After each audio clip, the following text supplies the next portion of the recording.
In the adventure she lives out in A Date with Death, Helen Meeker runs into many historical figures.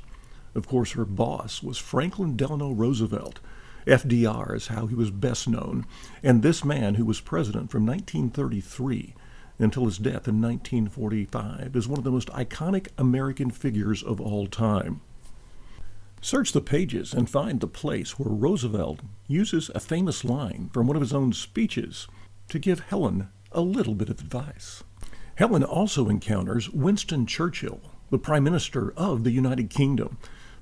Born in 1875, Winston Churchill would lead Britain in its darkest days to triumph during World War II, using his grit, determination, inspiration, wit, and strength.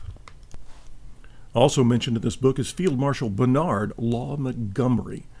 Monty, as he was known to the British troops, was one of the most influential military leaders during World War II, the British equivalent of General Eisenhower for the United States.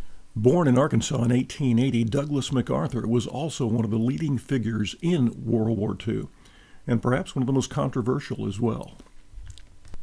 FDR thought so much of Henry Stimson, who was a Republican, that the Democratic president appointed him to be Secretary of War.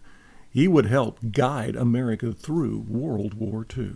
And though she never comes face to face with J. Edgar Hoover, this leader of the FBI is always a force as he keeps Helen from living her dream of being an agent in the boys' club that is the Federal Bureau of Investigation. Beyond the politicians and military leaders of the time, Helen Meeker also encounters the music of Glenn Miller, one of the great orchestra leaders during the 1930s and 40s, and Artie Shaw, the clarinet-playing contemporary of Miller, who also charmed audiences during this time. Songstress Dinah Shore is mentioned as well.